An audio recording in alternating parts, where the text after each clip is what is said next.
Hello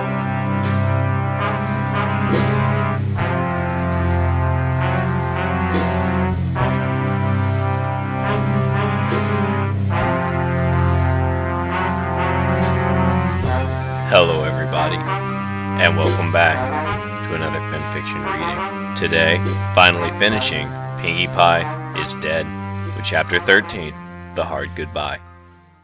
It's been a long run, and I've really loved this story, but it's time to wrap it up. Let's go. The funeral's a beautiful one. It's exactly the way I would have wanted it. Not too flashy, only the most intimate of friends and family present.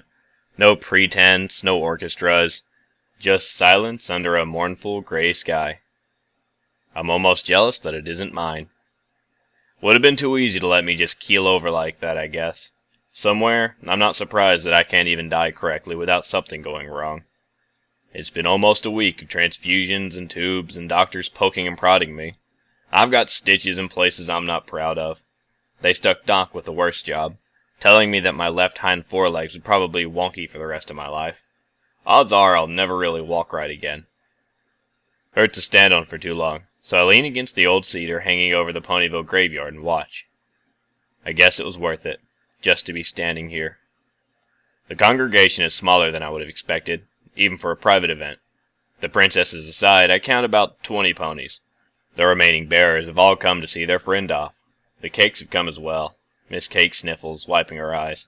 Her husband murmurs into her ear, and she nods.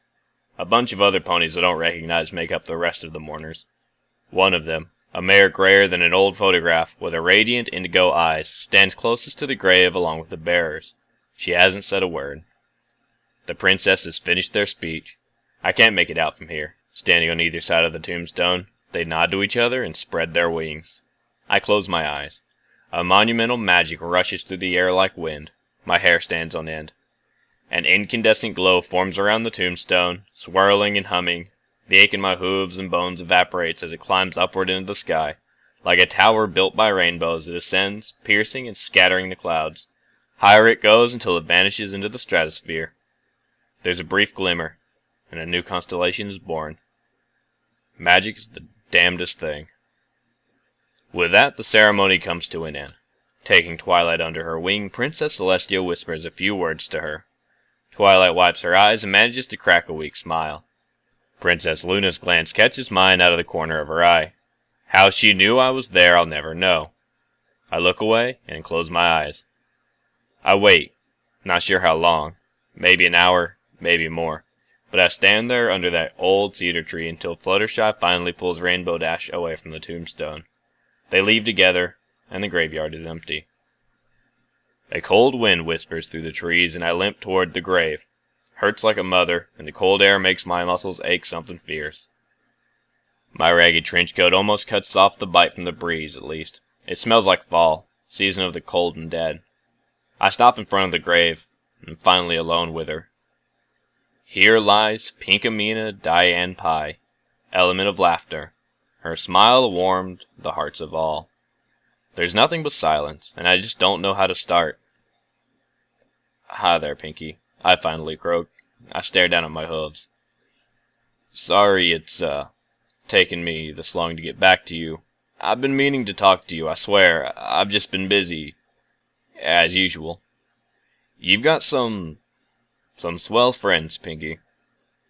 They're gonna miss you. I'm sure you know that, but man, all that black, you must hate it. Maybe if they'd have been pink. That was always your color, wasn't it? I pull a piece of hard candy from the inside of my coat pocket and play with the wrapper. Yeah, I know, Pinkie, I mutter as if hearing her voice. I'm dodging the issue. I'm sorry about that. I thought I'd accepted it, but I guess I'm still having trouble believing that you're gone. This time for good. I kneel down and place the piece of candy beside the flowers and bouquets laying on the marble slab. It's just that I never really got a chance to say thank you for everything. Even without knowing me, you gave me a chance. You talked and smiled and asked me how my day was whenever you saw me. Even when I only gave you a grunt as an answer, you never gave up on me, and when I told you what I'd done, you still didn't quit on me. You told me it wasn't my fault, and I didn't need to blame myself. Any pony else would have run away as far as they could, but you stayed. You... My voice trails off. I choke up and have to swallow before I can speak again. You made me. For the first time in my life. Not hate sideways. For the first time in my life, you gave me a reason to go on. Because even if I was a rotten and pathetic, I still had just one pony who cared about me without ever even asking themselves why. I never asked for more than that. I never needed more than that. And then you were gone. All the things I never thanked you for, Pinkie. All the things you've done for me. When you were alive, you gave me something to live for. When you died, you gave me something else. You gave me something to die for. I never realized it until now. That's how I was so scared, Pinkie. Maybe that makes me a coward. Maybe you'll hate me for it, and you deserve to. I've always tried to act like nothing ever bothered me, because then I could tell myself that it didn't. And the truth is, I could have never survived without you. I wouldn't have lasted one more day. Now you're gone, and My legs go out from underneath me. I fall to my haunches. I won't cry. There's nothing left to cry over except me, and I'm not worth it. I'm just not strong enough. I'm not strong enough to go on without someone, Pinkie. I'm not strong enough to face the next morning, or the morning after that. I can't just look at myself in the mirror and go on pretending like nothing's wrong and that I'm happy with myself. I just wish they hadn't saved me. Look at me for pony's sake. I'll never walk straight again. I wish they'd just let me bleed to death, and I hate myself for it. I was careful at least. I didn't waste any bullets. I pull my revolver from its holster and wipe off some of my blood that's crusted on it. Managed to save just one. I weigh it in my hoof. Feels good. Feels right. I'll probably hate myself for this too, Pinkie. I'll probably regret it forever, but... I pull back the hammer. It clicks and I like the sound. I stare at the trigger for a long time. I feel calm for some reason. I grip it with my magic and give it a swing, tracing the tip of the barrel with my eyes. It's a familiar motion. Comfortable. Something tingles in the back of my skull. I raise my revolver one more time. So, I guess there's only one thing left to say. Pinkie, thank you. Thank you for teaching me to not give up on myself. Goodbye. With that, I take my revolver and slip it back into its holster.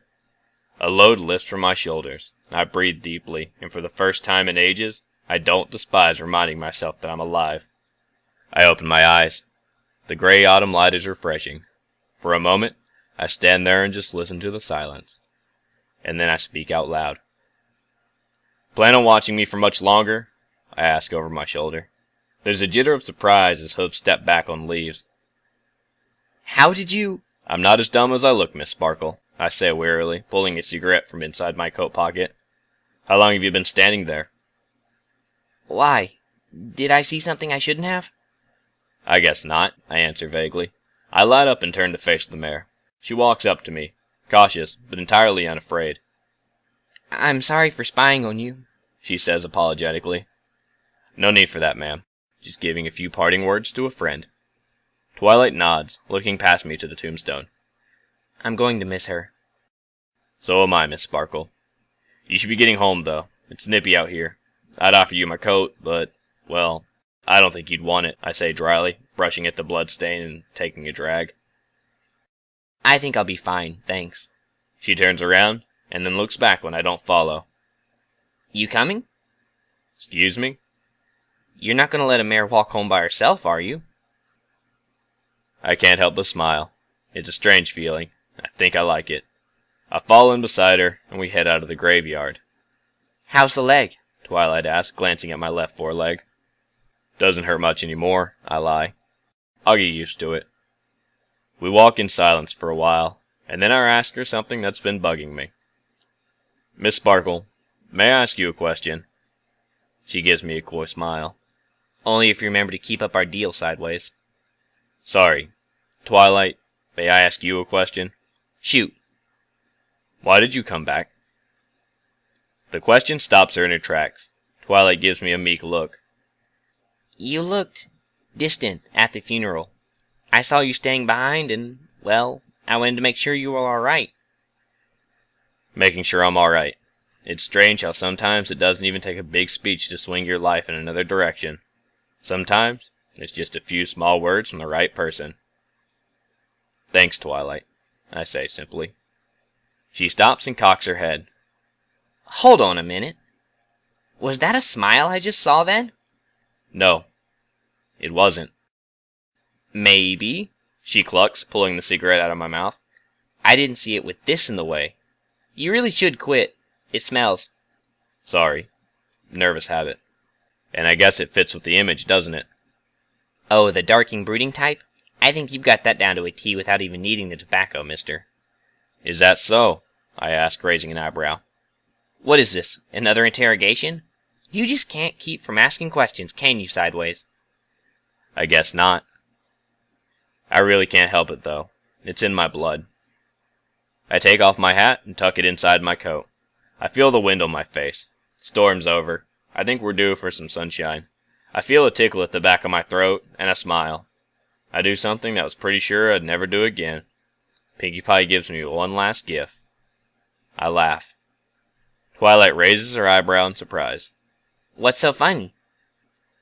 Nothing. Well, I really wish Pinkie Pie was here to make the joke for me. Well, I say with a smile, she'd probably make a pretty lousy pun. Humor me, says Twilight, giving me a sideways glance. She'd tell me that I'm a darn good investigator. The end. Thanks for listening, everybody. I know it's been a long ride, and it's finally good to have this story under my belt. I'll see you guys next time.